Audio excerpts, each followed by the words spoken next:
Hi, I'm Peter J. Ray. Welcome. Today's topic is Resalest Remarkable Books 66. The first book today is His Excellency, George Washington, Joseph J. Ellis, 2004. Joseph J. Ellis is one among the top historians and biographies of American presidents. This book is relatively short, 275 pages. It's outstanding, wonderful book.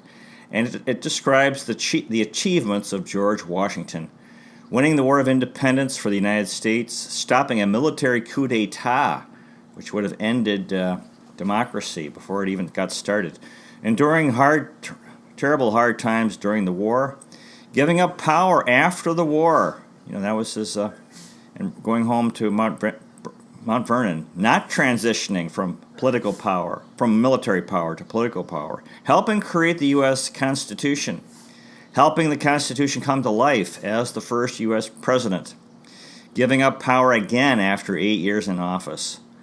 Washington helped the United States become independent of Great Britain and united through the Constitution and the love of the people for him. God bless George Washington. The foundation of American patriotism, I believe, is knowledge and love of George Washington. And the main thing about his life was his character. He was a good man. And to me, this is what life's all about. If we have good character in our own lives, we will have successful lives, productive, happy lives. And same thing with our country or any country. If the people in a country are good, then the country is going to be okay. This is what I believe. Anyway, this is a wonderful book, and George Washington. People lead by example. People are imitative, and his example is always there. So hopefully, we can revive him more to inspire people today in 2018 to live lives of character and to play our role in keeping our country, the United States, going and continuing. Because I believe we are a good country. The next book is Being George Washington by Glenn Beck, 2011. Outstanding. This is my old buddy, not literally, from Fox News, who talks about the highlights of George Washington's life. The very tough winter at Valley Forge, Pennsylvania, outside Philadelphia during the Revolution. Battle of Yorktown, which was the decisive victory in winning the War of Independence. Trenton, New Jersey, the victory there in December of 1776, that turned the tide when it looked like the war had been lost. Philadelphia, 1787, when the Constitution was written and when the 13 states became one country. George Washington is an inspiration, and his greatness stems from his character. He was patriotic, brave, diligent, humble, and kind. He gave God credit for the success of the American Revolution and stressed the necessity of public virtue based on religion for national success. See, if you accept the idea that a country will succeed if the character of the people is good, the question is, how can we have good character? And I believe it comes through God contact, through true religion. Any religion which helps a people to have contact with God is going to help that people become a better people, because God is a source of goodness. And if you try to eliminate religion from life, if you think, oh, all religion is bad, and then this is going to be problematic, because without God connection, people often do deteriorate. Now, I know there are good people who don't maybe have no religion; they're still good people. But in general, for the country, if you take it away, it leads to deterioration.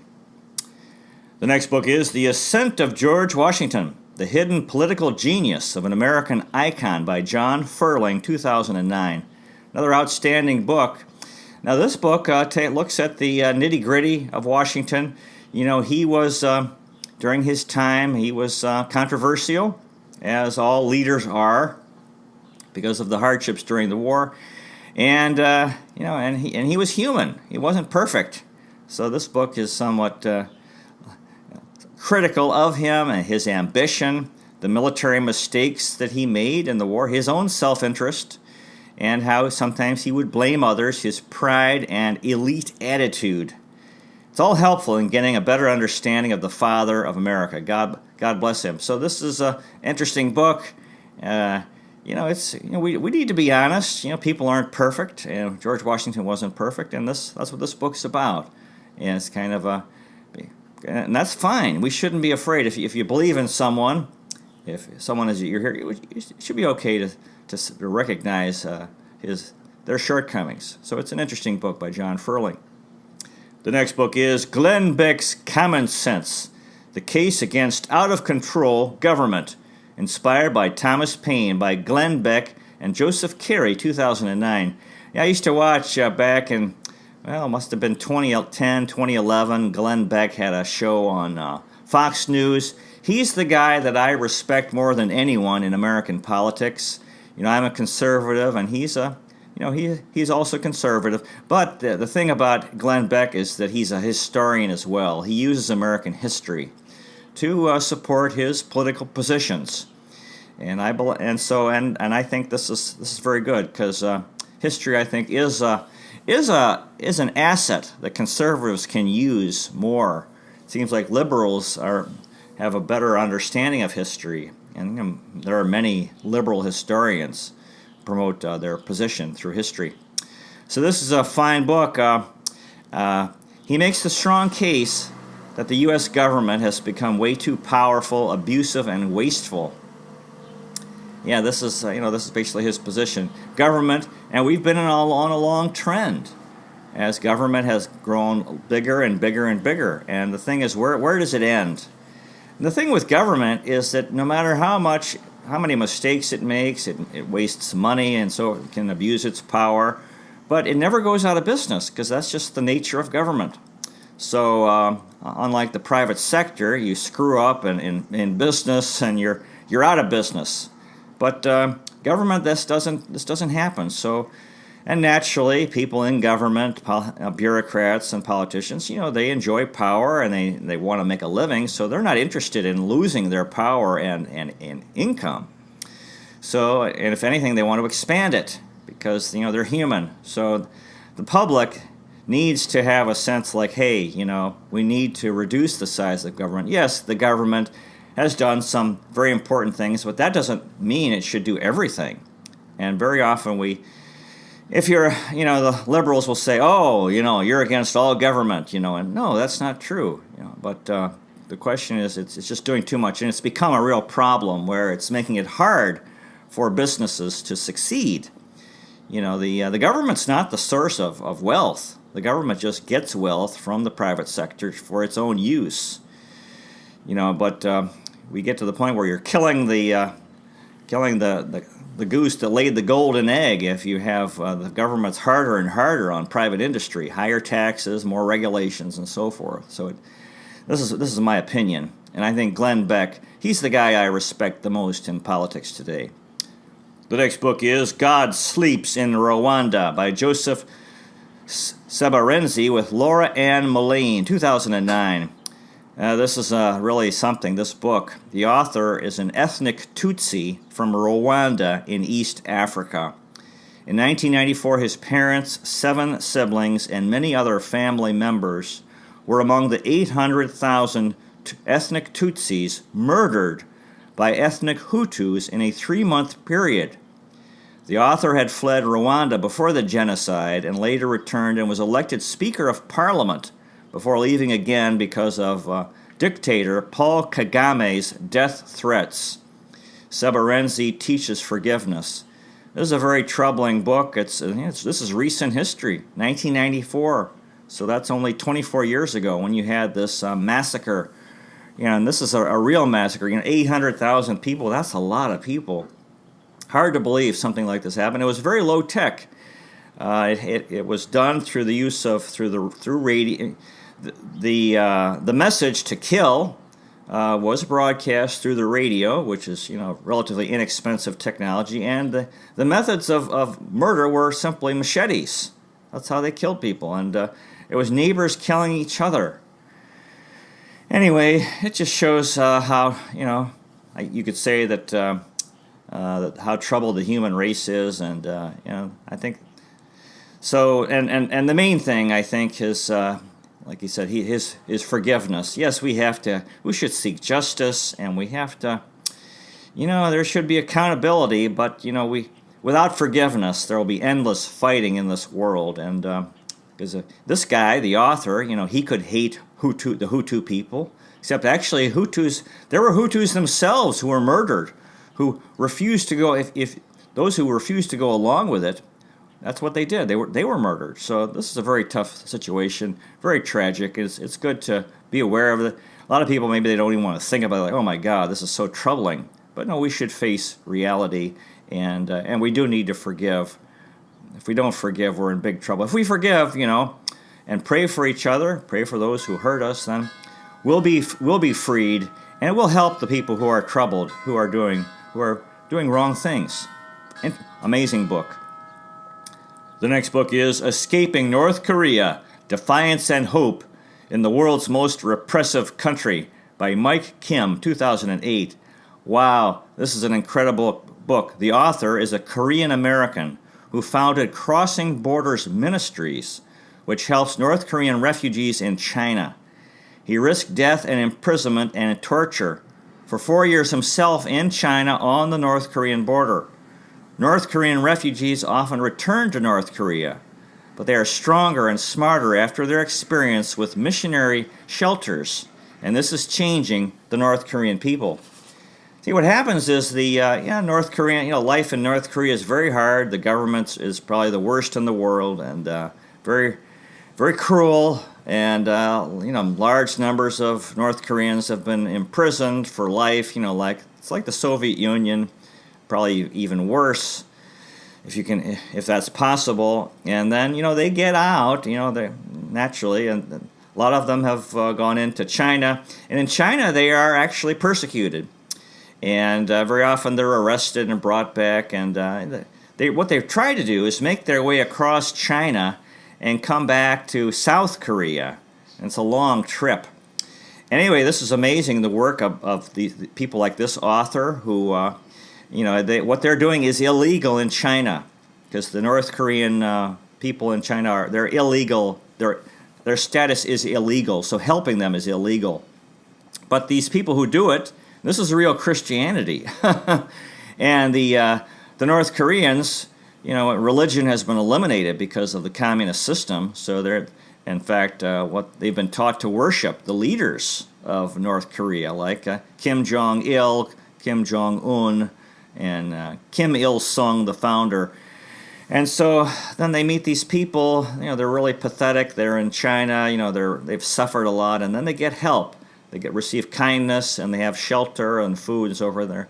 And they learn about Christianity, about Jesus Christ, and about God, and about the love of God for all of us. And it's wonderful. And then many of them, they become so strengthened by this, and they feel so sorry for the people back in North Korea that they go back because they want to help.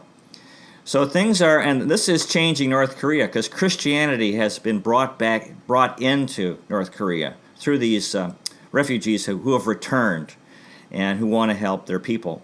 And so it's very inspiring. And like I said, this author, what he's doing is illegal, and he could have gone to prison, and he faced it was a dangerous work that he did, but he wanted to do it because this is his people. He felt sorry for them. Really, very inspiring book, incredible book, and God bless Mike Kim and all the people who are helping the North Korean refugees in China.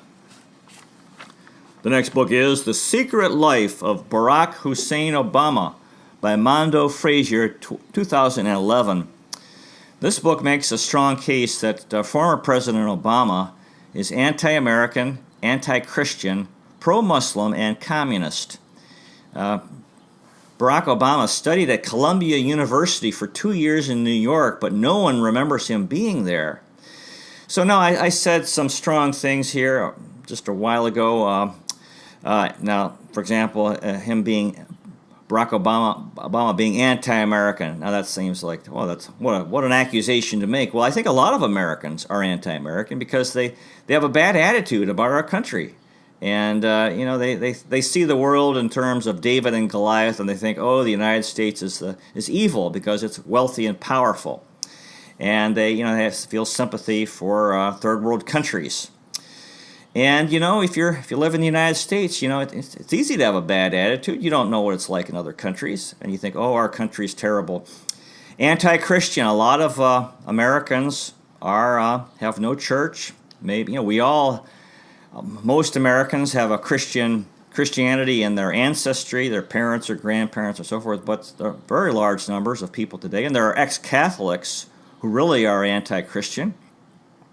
Now, Barack Obama spent 4 years, I believe, of his childhood in Indonesia and had a Muslim upbringing. His stepfather was Muslim, and as a boy, Barack Obama went to mosque in Indonesia. It's a Muslim country. His mother married a Muslim, and his stepfather was a good guy.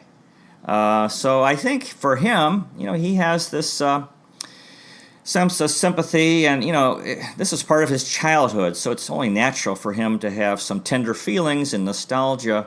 And this has made it kind of hard for former President Obama, to face the problems of Islamic Jihad and the cultural problems in the Muslim world.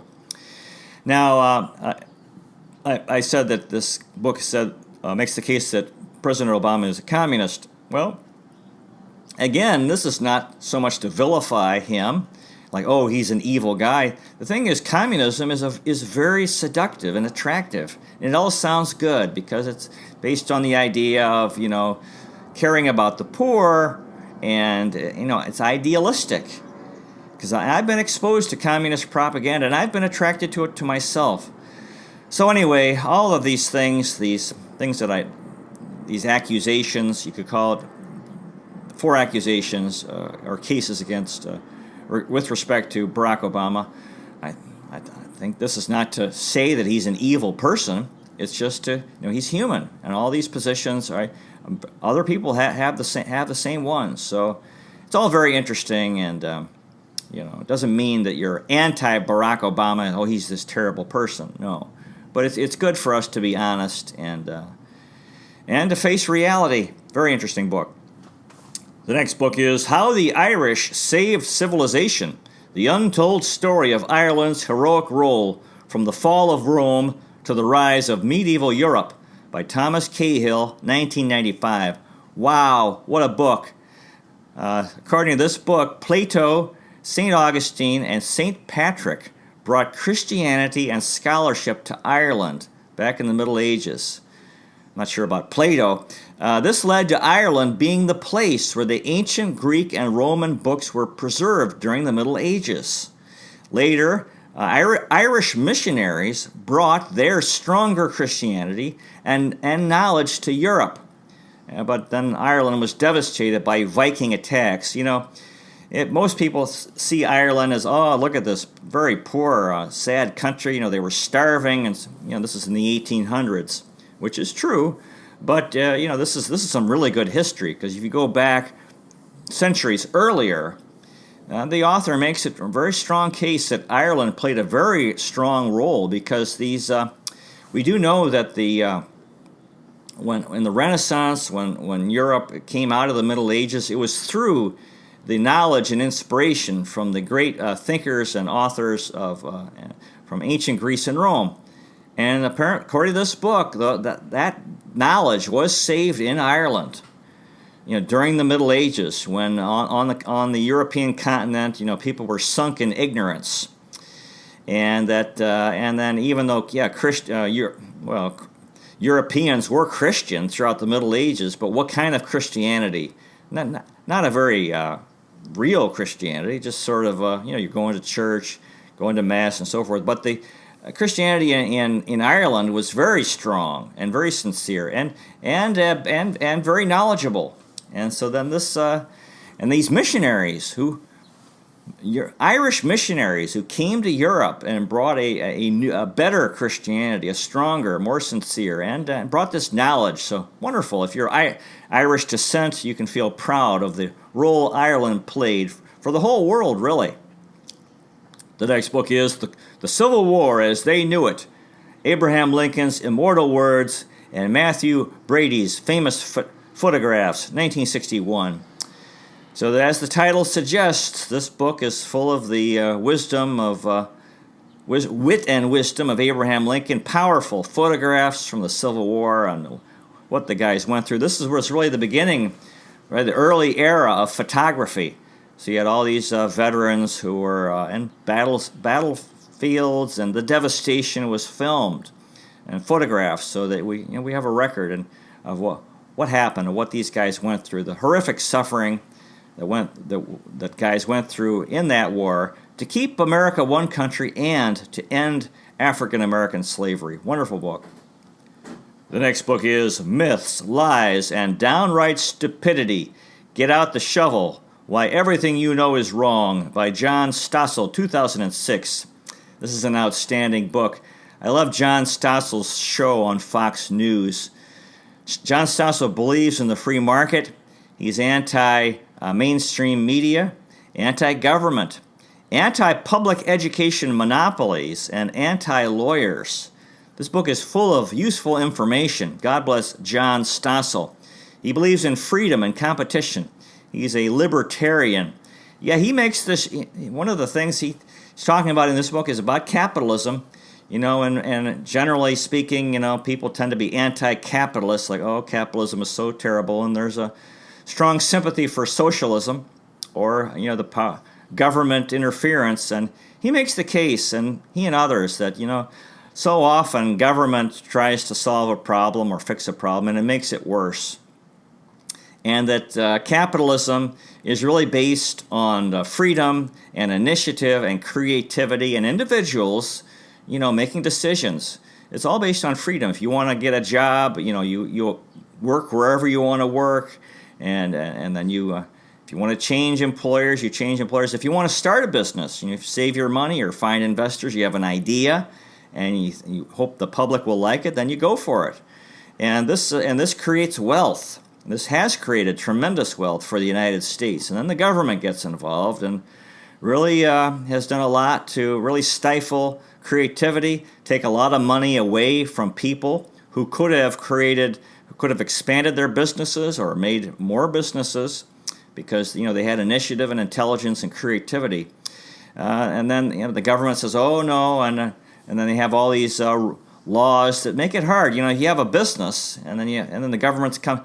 You need time it takes time to run a business, to expand it, to make it better, and then you have to deal with the government, all these things, these requirements, which are often inane and simply an expression of power by people in government, and don't do any good. So that I really highly respect John Stossel. He still has a show, I think, once a week on Fox News. And this is not a politically correct book, but I think he's right. Very often we're affected by culture, and this is a wonderful book, John Stossel. The next book is Arguing with Idiots: How to Stop Small Minds and Big Government by Glenn Beck, 2009. This is a tremendous book. My man Glenn Beck, he promotes capitalism, the right to own a gun to protect yourself in your home. He opposes big government, unions, the government monopoly in schools, illegal immigrants, and he's in favor of. Well, he's actually not a big believer in home ownership because of the expense. Glenn Beck believes in the free market, and the government usually makes problems worse.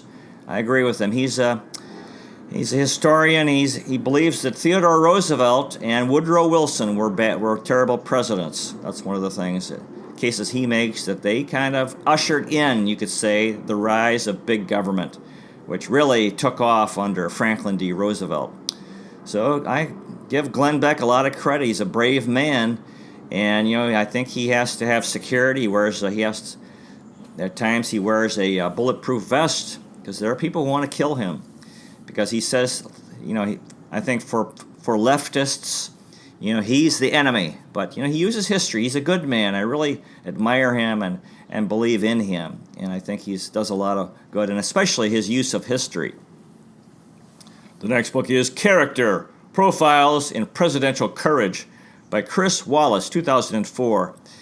So this book has vignettes regarding a number of American presidents, including George Washington, Abraham Lincoln, Grover Cleveland, Andrew Jackson, Andy Johnson, Lyndon Johnson, Ulysses S. Grant, Theodore Roosevelt, Woodrow Wilson, Richard Nixon, Ronald Reagan, Thomas Jefferson, Franklin D. Roosevelt, Harry Truman, John F. Kennedy, and George W. Bush. So American history. And again, the key word is character. And again, I think this is something I strongly believe. This is what's important in life, to have good character. Because if we focus on that, very often people don't think about it. They just have their desires. Oh, I want this, I want that. And very often they'll do wrong things to get what they want. This isn't right. We're going to fail in life if we have poor character.